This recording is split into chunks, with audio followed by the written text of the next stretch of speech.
Gente querida, hoje nós falaremos sobre o batistério e o batismo nos tempos de Constantino.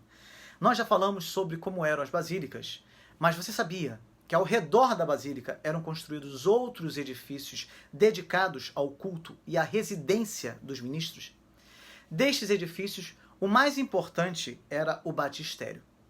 Este geralmente era circular ou octogonal e tão grande que podia acomodar várias dezenas de pessoas. No centro da construção ficava a pia batismal, até a qual chegava-se descendo alguns degraus. Nesta pia era celebrado o batismo, normalmente por imersão.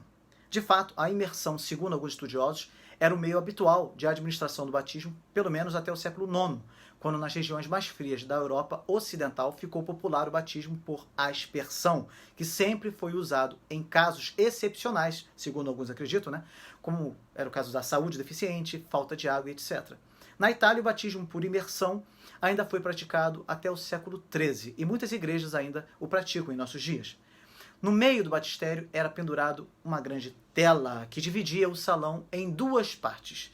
Um lado para os homens e outro para as mulheres, pois no século IV ainda era costume descer a fonte batismal completamente nu e vestir uma capa branca ao sair das águas.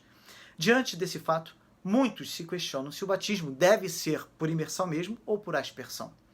Há vários argumentos a favor do batismo por imersão, assim como há vários argumentos a favor do batismo por aspersão. Não sei se você conhece todos. No entanto, é muito interessante notar que se a validade do batismo depende da forma de sua administração, o que dizer da ceia? Será que existe alguma igreja que celebre a ceia exatamente como o Senhor a instituiu? Uma porção de água que se derrama ou se esborrifa sobre a cabeça de alguém está tão próximo da imersão como uma migalha de pão e um gole de suco de uva está de uma refeição oriental. Pois é. Portanto, se a pouca água invalida o batismo, pouco pão e vinho invalida a ceia. Aliás, existem igrejas que questionam o uso de pão comum na ceia, argumentando que o correto é usar pão sem fermento. Então, por que a maior parte dessas mesmas igrejas, se não todas, usa suco de uva se a Bíblia diz claramente que a bebida era vinho? Sim, vinho que embriagava se consumido em demasia. 1 Coríntios 11, versículo 21.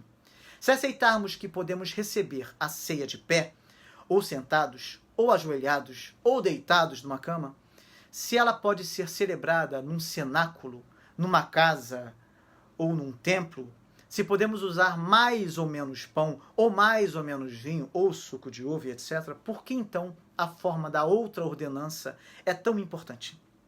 Entendemos que não há hierarquia entre as ordenanças. As duas são igualmente importantes, instituídas pelo mesmo Senhor, mas cremos que sua importância está na essência e significado e não em suas variadas formas de administração. Quando Paulo escreve que há um só batismo, Efésios 4, versículo 5, será que ele estava falando aí da forma de administrá-lo? Será? Da forma de administrá-lo simplesmente? Até uma leitura superficial do contexto mostra que não. Portanto, a forma não é o mais importante, até porque há muita discussão quanto a isso. Mas o que todos concordam é a importância do significado do batismo. Quando alguém recebe o batismo do Novo Testamento, essa pessoa é identificada com Cristo em sua vida, morte, ressurreição e reinado.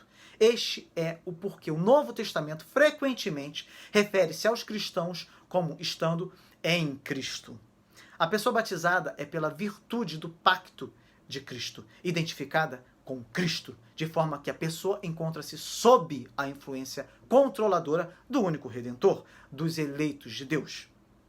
Qual a sua opinião em relação a esse assunto tão controverso? Conta para mim nos comentários, tá bem? Até amanhã.